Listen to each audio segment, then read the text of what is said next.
प्रिय भक्तों, अगर आप भी चाहते हैं कि आप शनि देव की कुदृष्टि से बचे रहें और आपको शनि देव की सिर्फ आशीर्वाद और असीम कृपा ही प्राप्त हो, तो आप इस महामंत्र का जाप अवश्य करें। इस मंत्र के नियमित 108 बार जाप करने से नकारात्मक ऊर्जा और बुरी शक्तियां समाप्त होती हैं। काला जादू, टोना टोटका और तंत्र बाधा, काला जादू, टोना टोटका और तंत्र बाधा का नाश होता है। व्यक्ति का तेज और आत्मविश्वास बढ़ता है और साथ ही शनि देव की कृपा से उसे अथाह धन की प्राप्ति होती है। इसलिए प्यारे भक्तों, आप इस महामंत्र का जाप अवश्य करें। जिस भी भक्त ने आज तक इस महामंत्र का जाप किया है, उसे सिर्फ शनि देव की असीम कृपा ही प्राप्त हुई है। इसलिए प्यारे भक्तों, आप इस महामंत्र का जाप अवश्य करें। यह मंत्र बहुत ही शक्तिशाली और प्रबल मंत्र है।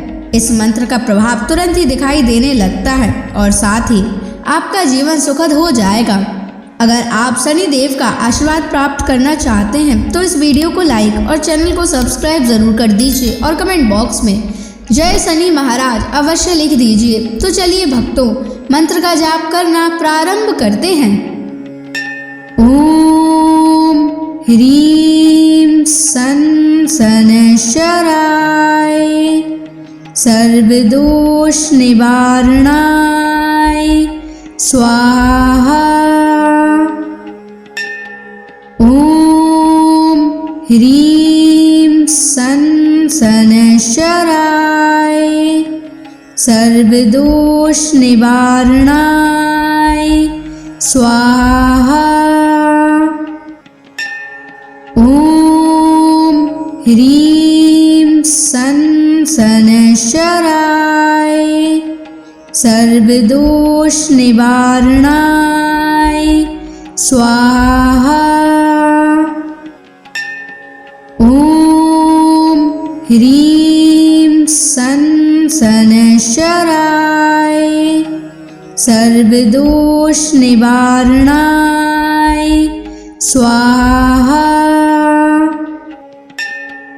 ओम ह्रीं सन शनैश्चराय सर्वदोष निवारणाय स्वाहा। ओम ह्रीं सन शनैश्चराय सर्वदोष निवारणाय स्वाहा। ओम ह्रीं सन शनैश्चराय सर्वदोष निवारणाय स्वाहा। ओम ह्रीं सन शनैश्चराय सर्वदोष निवारणाय स्वाहा। ओम ह्रीं सन शनैश्चराय सर्वदोष निवारणाय स्वाहा। ओम ह्रीं सन शनैश्चराय सर्वदोष निवारणाय स्वाहा। ओम ह्रीं सन शनैश्चराय सर्वदोष निवारणाय स्वाहा। ओम ह्रीं सन शनैश्चराय सर्वदोष निवारणाय स्वाहा। ओम ह्रीं सन शनैश्चराय सर्वदोष निवारणाय स्वाहा। ओम ह्रीं सन शनैश्चराय सर्वदोष निवारणाय स्वाहा।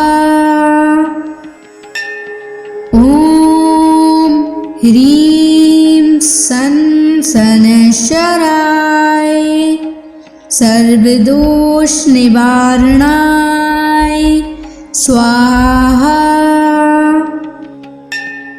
ॐ ह्रीं सन् शनैश्चराय सर्वदोषनिवारणाय स्वाहा। ॐ ह्रीं सन् शनैश्चराय सर्वदोषनिवारणाय स्वाहा।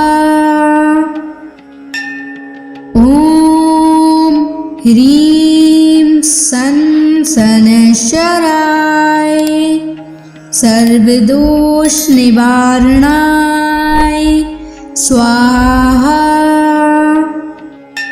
ॐ ह्रीं सन् शनैश्चराय सर्वदोषनिवारणाय स्वाहा। ॐ ह्रीं सन् शनैश्चराय सर्वदोषनिवारणाय स्वाहा। ॐ ह्रीं सन् शनैश्चराय सर्वदोषनिवारणाय स्वाहा। ॐ ह्रीं सन् शनैश्चराय सर्वदोषनिवारणाय स्वाहा। ॐ ह्रीं सन् शनैश्चराय सर्वदोषनिवारणाय स्वाहा। ॐ ह्रीं सन् शनैश्चराय सर्वदोषनिवारणाय स्वाहा। ॐ ह्रीं सन् शनैश्चराय सर्वदोषनिवारणाय स्वाहा। ॐ ह्रीं सन् शनैश्चराय सर्वदोषनिवारणाय स्वाहा। ॐ ह्रीं सन् शनैश्चराय सर्वदोषनिवारणाय स्वाहा। ॐ ह्रीं सन् शनैश्चराय सर्वदोषनिवारणाय स्वाहा। ॐ ह्रीं सन् शनैश्चराय सर्वदोषनिवारणाय स्वाहा। ॐ ह्रीं सन् शनैश्चराय सर्वदोषनिवारणाय स्वाहा। ॐ ह्रीं सन् शनैश्चराय सर्वदोषनिवारणाय स्वाहा। ॐ ह्रीं सन् शनैश्चराय सर्वदोषनिवारणाय स्वाहा।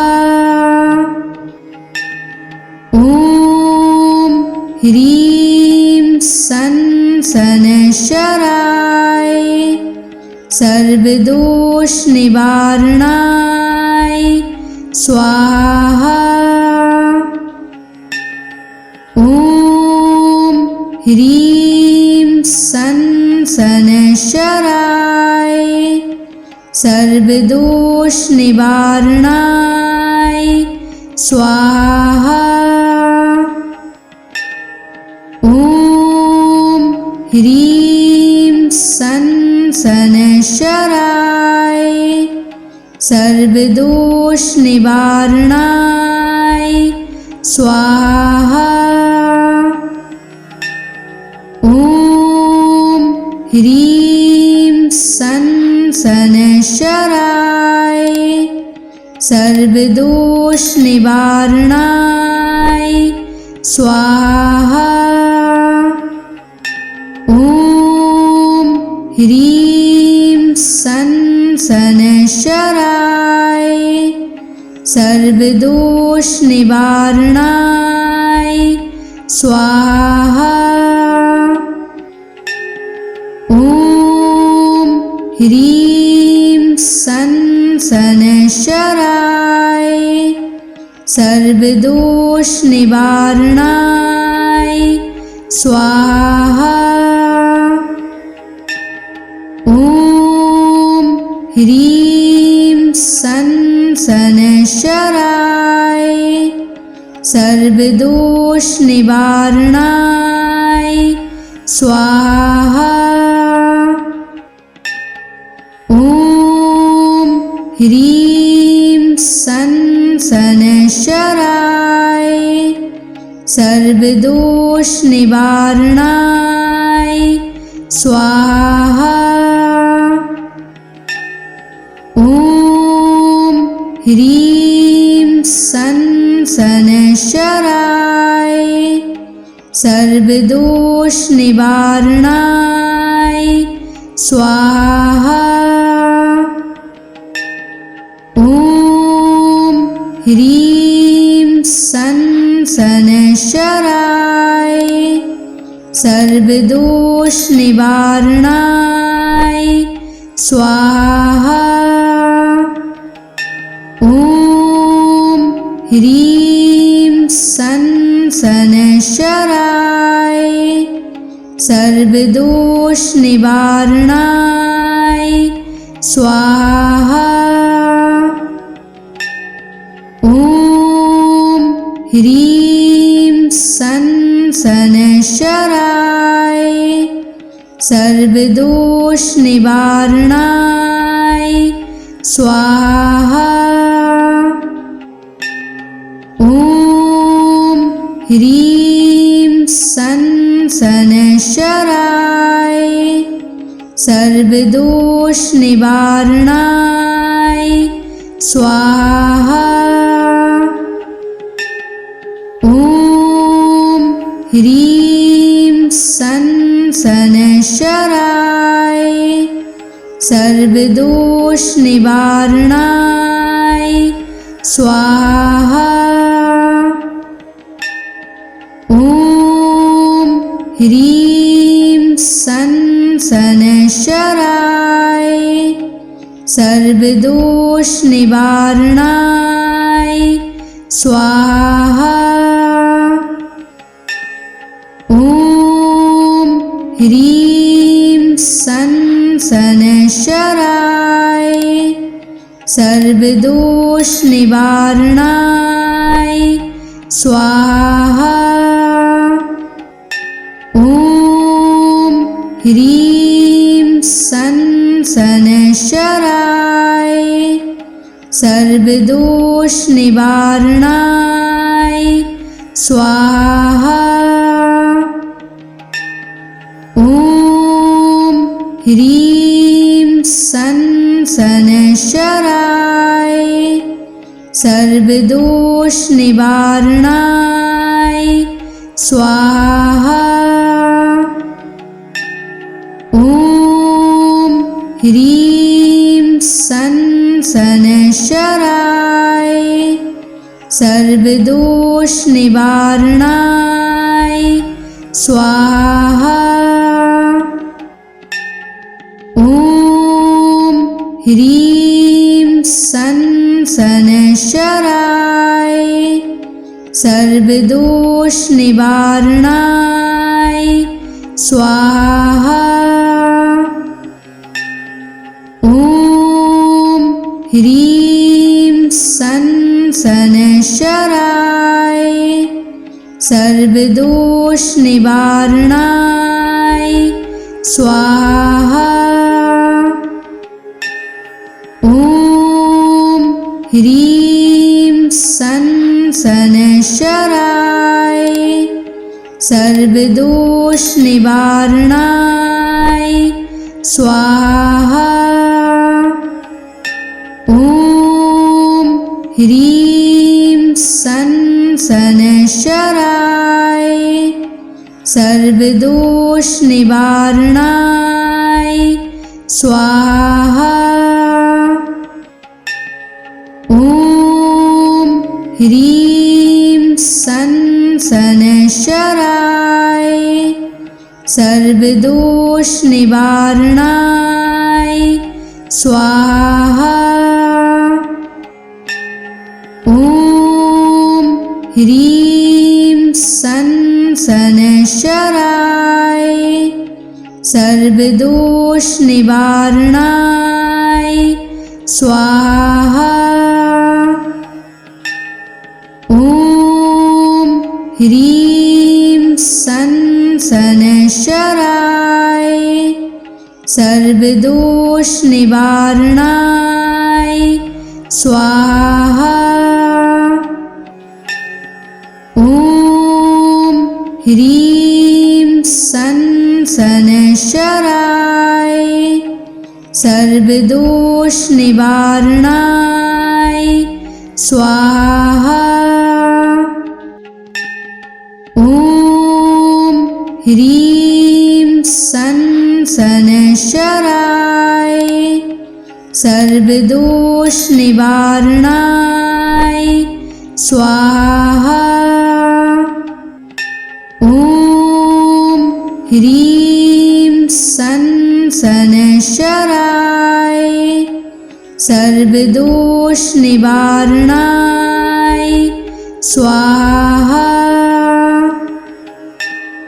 ॐ ह्रीं सन शनैश्चराय सर्वदोष निवारणाय स्वाहा। ॐ ह्रीं सन शनैश्चराय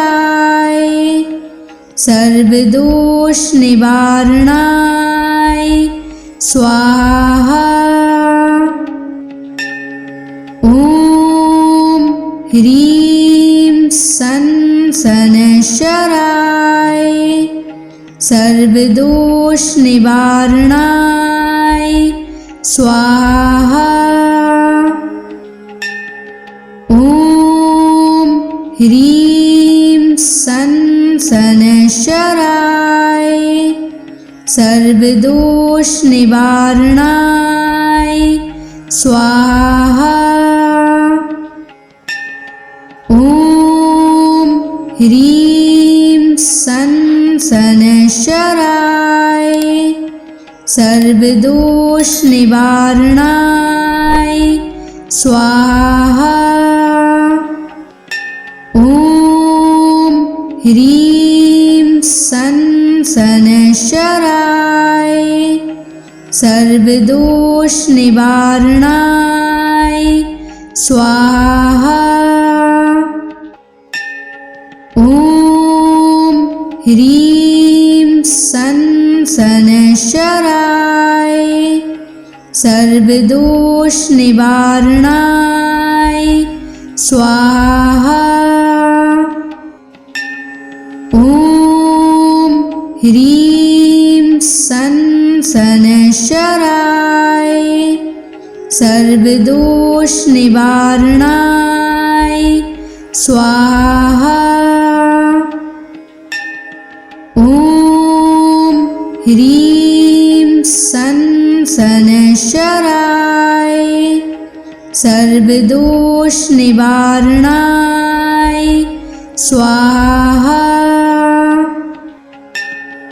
ॐ ह्रीं सन् शनैश्चराय सर्वदोषनिवारणाय स्वाहा।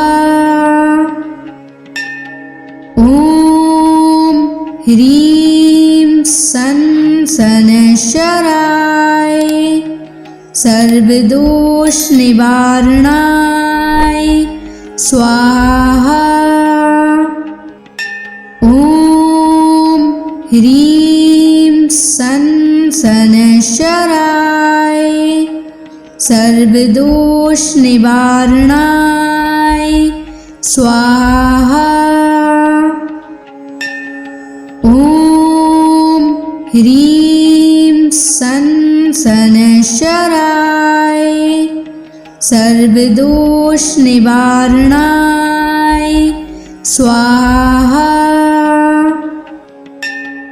ॐ ह्रीं सन् शनैश्चराय सर्वदोषनिवारणाय स्वाहा। ॐ ह्रीं सन् शनैश्चराय सर्वदोषनिवारणाय स्वाहा। ॐ ह्रीं सन् शनैश्चराय सर्वदोषनिवारणाय स्वाहा। ॐ ह्रीं सन् शनैश्चराय सर्वदोषनिवारणाय स्वाहा। ॐ ह्रीं सन् शनैश्चराय सर्वदोषनिवारणाय स्वाहा। ॐ ह्रीं सन् शनैश्चराय सर्वदोषनिवारणाय स्वाहा। ॐ ह्रीं सन् शनैश्चराय सर्वदोषनिवारणाय स्वाहा।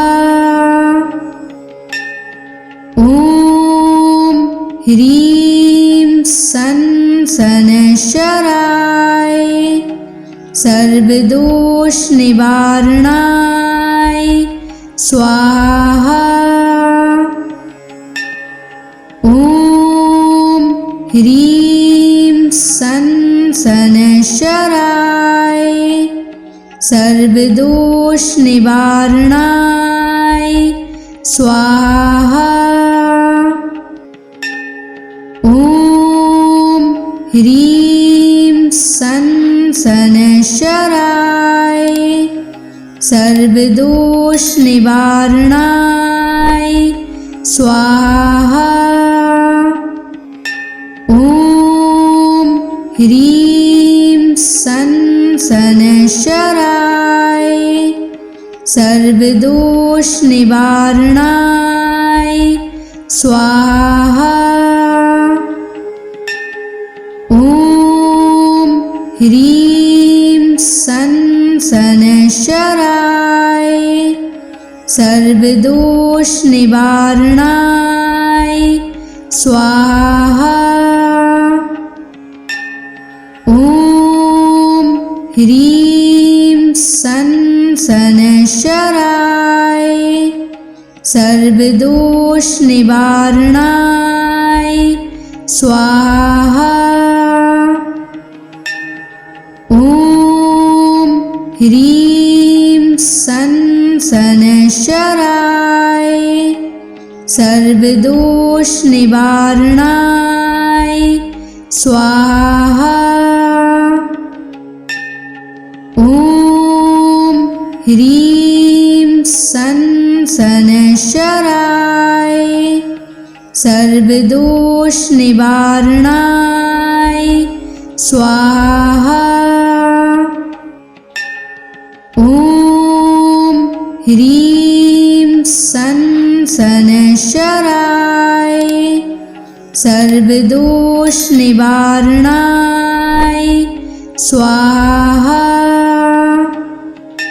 ॐ ह्रीं सं शनैश्चराय सर्वदोष निवारणाय स्वाहा। ॐ ह्रीं सं शनैश्चराय सर्वदोष निवारणाय स्वाहा। ॐ ह्रीं सं शनैश्चराय सर्वदोष निवारणाय स्वाहा। ॐ ह्रीं सं शनैश्चराय सर्वदोष निवारणाय स्वाहा। ॐ ह्रीं सं शनैश्चराय सर्वदोष निवारणाय स्वाहा। ॐ ह्रीं सं शनैश्चराय सर्वदोष निवारणाय स्वाहा। ॐ ह्रीं सं शनैश्चराय सर्वदोष निवारणाय स्वाहा। ॐ ह्रीं सं शनैश्चराय सर्वदोष निवारणाय स्वाहा। ॐ ह्रीं सं शनैश्चराय सर्वदोष निवारणाय स्वाहा। ॐ ह्रीं सं शनैश्चराय सर्वदोष निवारणाय स्वाहा। ॐ ह्रीं सं शनैश्चराय सर्वदोष निवारणाय स्वाहा। ॐ ह्रीं सं शनैश्चराय सर्वदोष निवारणाय स्वाहा। ॐ ह्रीं सं शनैश्चराय सर्वदोष निवारणाय स्वाहा। ॐ ह्रीं सं शनैश्चराय सर्वदोष निवारणाय स्वाहा। ॐ ह्रीं सं शनैश्चराय सर्वदोष निवारणाय स्वाहा। ॐ ह्रीं सं शनैश्चराय सर्वदोष निवारणाय स्वाहा। ॐ ह्रीं सं शनैश्चराय सर्वदोष निवारणाय स्वाहा। ॐ ह्रीं सन शनैश्चराय सर्वदोषनिवारणाय स्वाहा। ॐ ह्रीं सन शनैश्चराय सर्वदोषनिवारणाय स्वाहा। ॐ ह्रीं सन शनैश्चराय सर्वदोषनिवारणाय स्वाहा। ॐ ह्रीं सन शनैश्चराय सर्वदोषनिवारणाय स्वाहा। ॐ ह्रीं सन शनैश्चराय सर्वदोषनिवारणाय स्वाहा। ॐ ह्रीं सन शनैश्चराय सर्वदोषनिवारणाय स्वाहा। ॐ ह्रीं सन शनैश्चराय सर्वदोषनिवारणाय स्वाहा। ॐ ह्रीं सन शनैश्चराय सर्वदोषनिवारणाय स्वाहा। ॐ ह्रीं सन शनैश्चराय सर्वदोषनिवारणाय स्वाहा। ॐ ह्रीं सन शनैश्चराय सर्वदोषनिवारणाय स्वाहा। ॐ ह्रीं सन शनैश्चराय सर्वदोषनिवारणाय स्वाहा। ॐ ह्रीं सन शनैश्चराय सर्वदोषनिवारणाय स्वाहा। ॐ ह्रीं सन शनैश्चराय सर्वदोषनिवारणाय स्वाहा। ॐ ह्रीं सन शनैश्चराय सर्वदोषनिवारणाय स्वाहा। ॐ ह्रीं सन शनैश्चराय सर्वदोषनिवारणाय स्वाहा।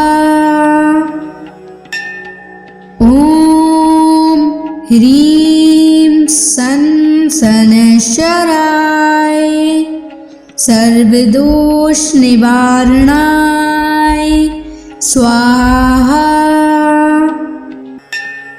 ॐ ह्रीं सन शनैश्चराय सर्वदोषनिवारणाय स्वाहा।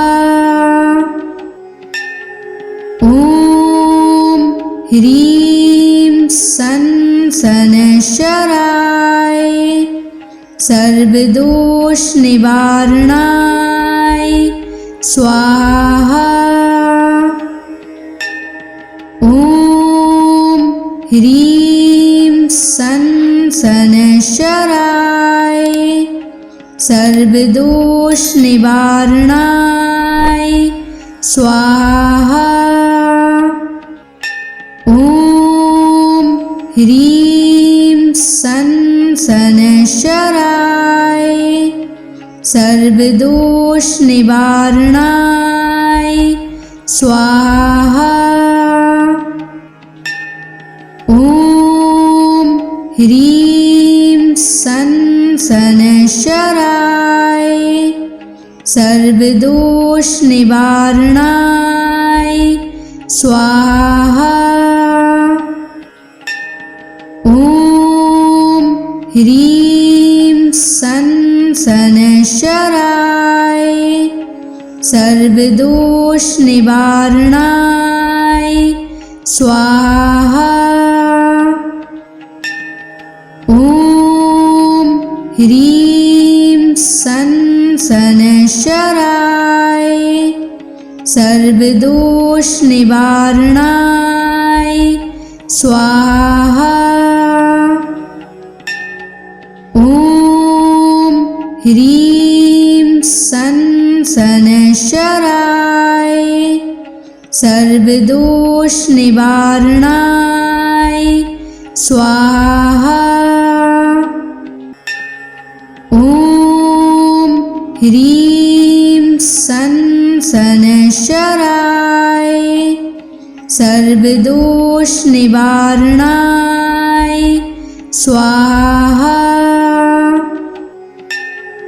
ॐ ह्रीं सं शनैश्चराय सर्वदोषनिवारणाय स्वाहा। ॐ ह्रीं सं शनैश्चराय सर्वदोषनिवारणाय स्वाहा। ॐ ह्रीं सं शनैश्चराय सर्वदोषनिवारणाय स्वाहा। ॐ ह्रीं सं शनैश्चराय सर्वदोषनिवारणाय स्वाहा। ॐ ह्रीं सं शनैश्चराय सर्वदोषनिवारणाय स्वाहा। ॐ ह्रीं सं शनैश्चराय सर्वदोषनिवारणाय स्वाहा। ॐ ह्रीं सं शनैश्चराय सर्वदोषनिवारणाय स्वाहा। ॐ ह्रीं सं शनैश्चराय सर्वदोषनिवारणाय स्वाहा। ॐ ह्रीं सं शनैश्चराय सर्वदोषनिवारणाय स्वाहा। ॐ ह्रीं सं शनैश्चराय सर्वदोषनिवारणाय स्वाहा। ॐ ह्रीं सं शनैश्चराय सर्वदोषनिवारणाय स्वाहा। ॐ ह्रीं सं शनैश्चराय सर्वदोषनिवारणाय स्वाहा। ॐ ह्रीं सं शनैश्चराय सर्वदोष निवारणाय स्वाहा। ॐ ह्रीं शनैश्चराय सर्वदोष निवारणाय स्वाहा। ॐ ह्रीं शनैश्चराय सर्वदोष निवारणाय स्वाहा। ॐ ह्रीं शनैश्चराय सर्वदोष निवारणाय स्वाहा। ॐ ह्रीं शनैश्चराय सर्वदोष निवारणाय स्वाहा। ॐ ह्रीं शनैश्चराय सर्वदोष निवारणाय स्वाहा।